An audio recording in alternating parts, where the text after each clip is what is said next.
Good evening, Jason. Good evening, Jamie. Hey, How Ross. are you? I'm all right. I mean, look, you got beat by Man City. Great show, guys. Thanks, Ross. You got beat by Man City tonight, but you must be proud of the team. I'll tell you what, I'm so proud of the team. I thought Fuchs was the best player on the pitch. Our midfielder, he was absolutely outstanding.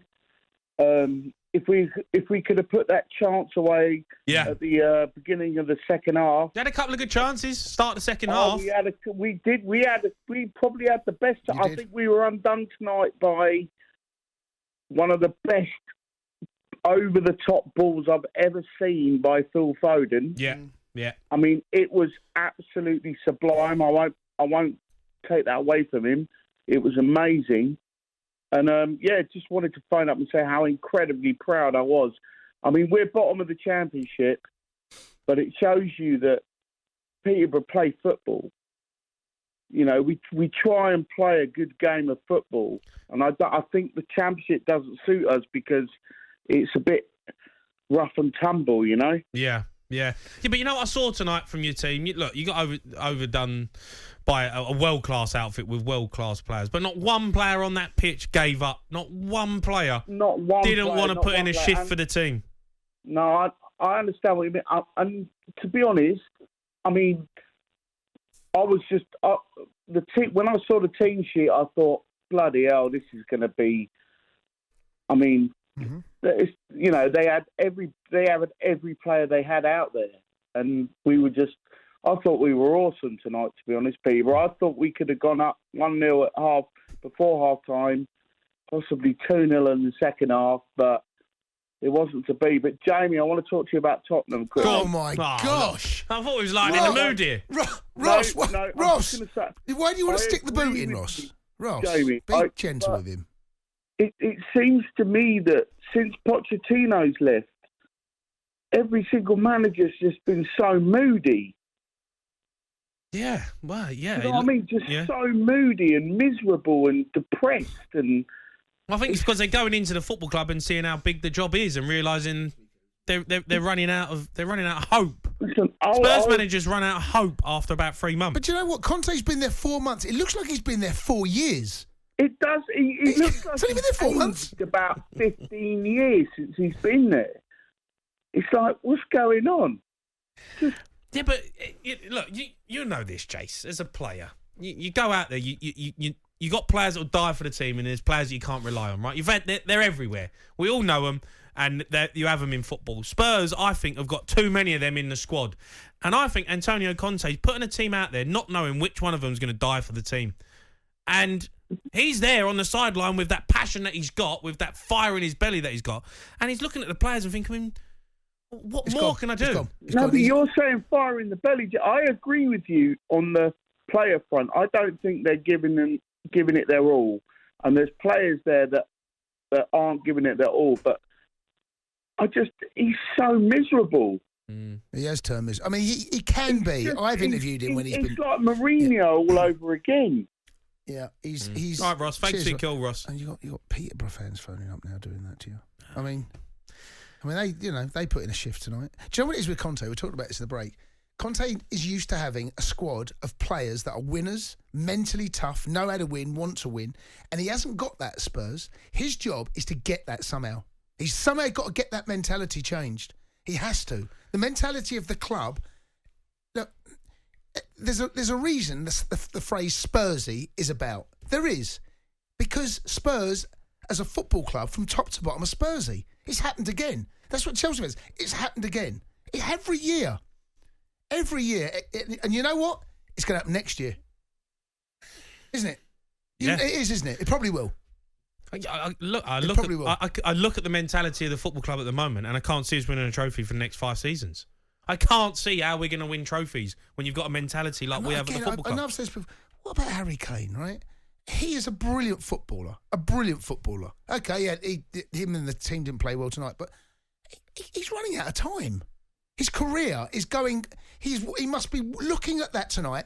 Good chance to win that trophy tonight. Good chance.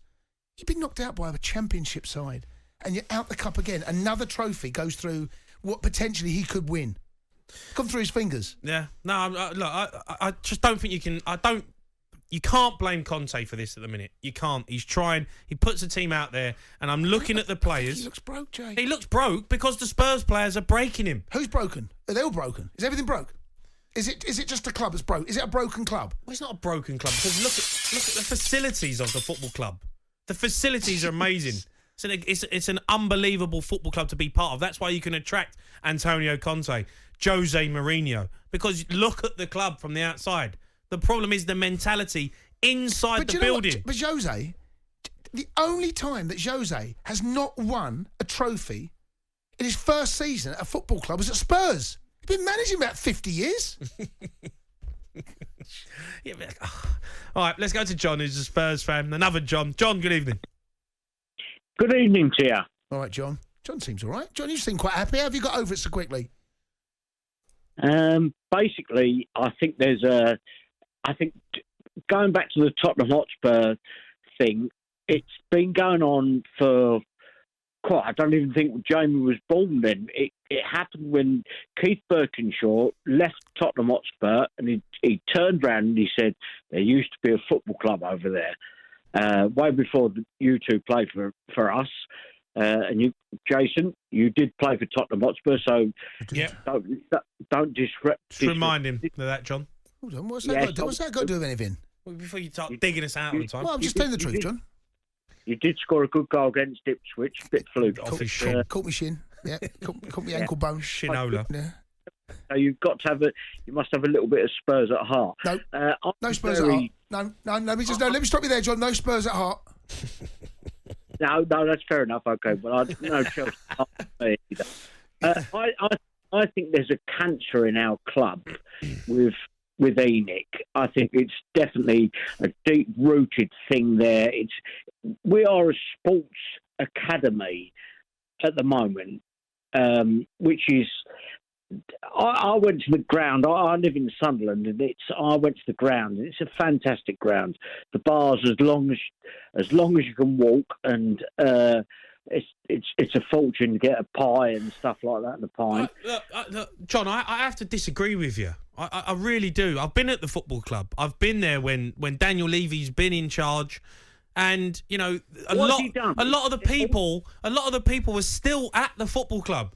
The same, you know, it's all got the same media people. It's got the same staff. It's a fantastic football club with brilliant people there. There isn't a cancer there. There's a mentality that's wrong in the players and the team. John, you mentioned the pies. As a club, it's fantastic. I've been there, and it hasn't changed that much. Hold on. What about the pies, John? You mentioned something about the pies. Yeah, all right. Go on. Yes, it's a. I think the cancer I'm saying about the club, right? I don't mean it's a horrible word to use, especially I know what happened with you, Jason. But it's a thing that something about that football club. Everyone laughs at us, but we're a massive football club. I know, but that's the song, John. You get battered everywhere you go. That's that. You know, it's a. No, but what would you do?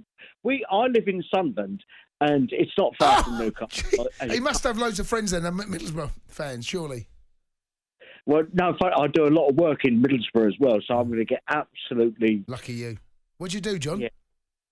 I do block paving and what do you want doing? Resin, drive. Do us a deal. You do us a little deal, John. Well, I think we could sort something out, Jace. for a Chelsea supporter. Sure, you charge me double. Yeah, double price. John, thanks for your call. Keep them coming in. 03 717 22 33 44.